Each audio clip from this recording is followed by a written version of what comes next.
I think it's about time for nap and quiet time.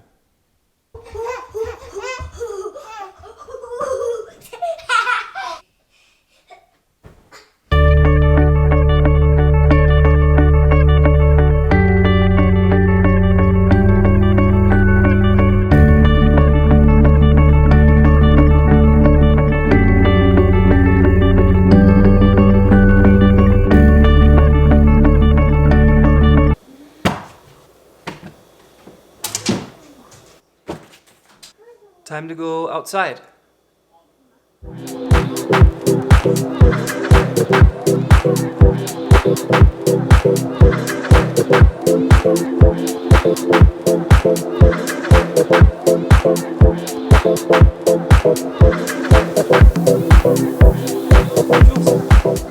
outside?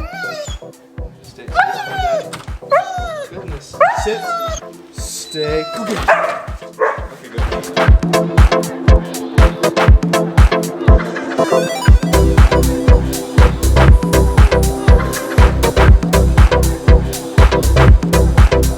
So we're out here in the backyard playing in the snow, and I wanted to show you this just in case I don't have a finished product, but I'm really proud of this.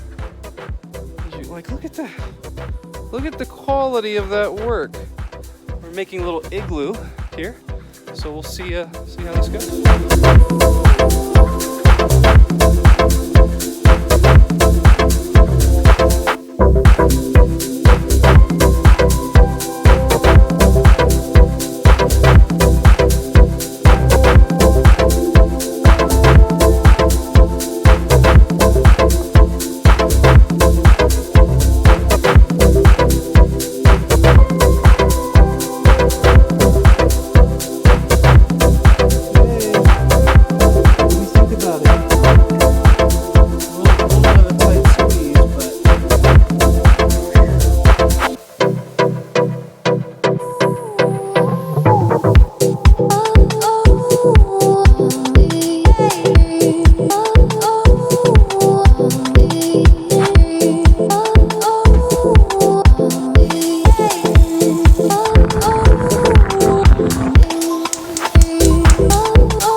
It's a bad idea.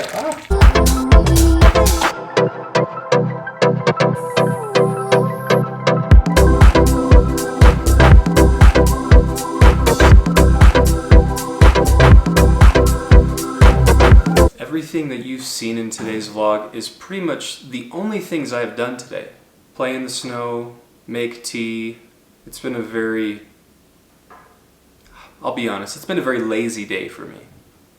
Today is day 241, and we're covering Ezekiel 44 and 45. Chapter 44 details the role of the Levites.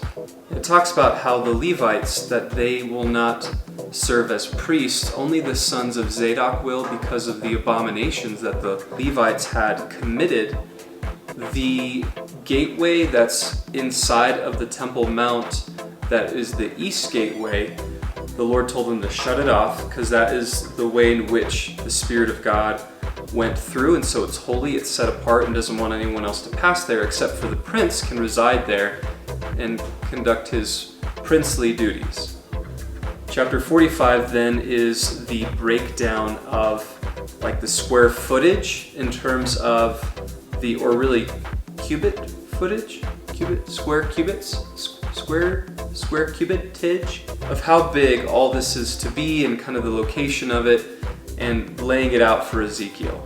The rest of the chapter then is all about the role and really the responsibility of the prince, and how the prince was to take certain provisions from the people, but never to oppress the people, and really those provisions were taken for the purpose of helping the priest conduct the worship of God. In going through these two chapters, and especially with how close we are to the end of Ezekiel, it can be really easy to kind of bypass and just kind of get through it. But I was really challenged and encouraged today by what we saw at the end of chapter 44 in terms of the inheritance that the priest would receive.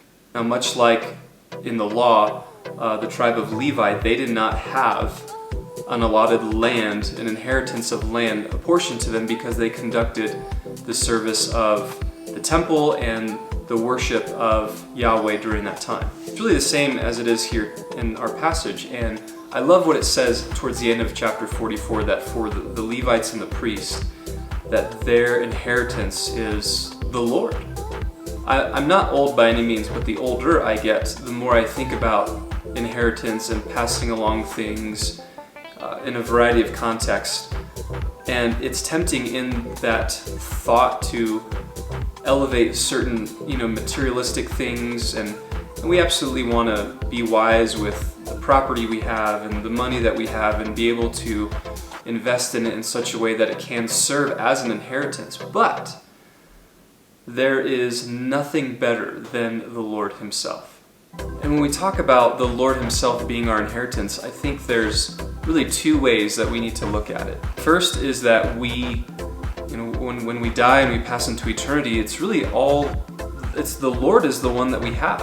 We're not going to take our money with us, we're not going to take our homes with us, or whatever things that we have just accumulated in life. Even the relationships that we have here on earth will be different in some ways, I think, when we are in the presence of God. But the whole idea is that God is the priority, God is the focus, God is the one that we want to have.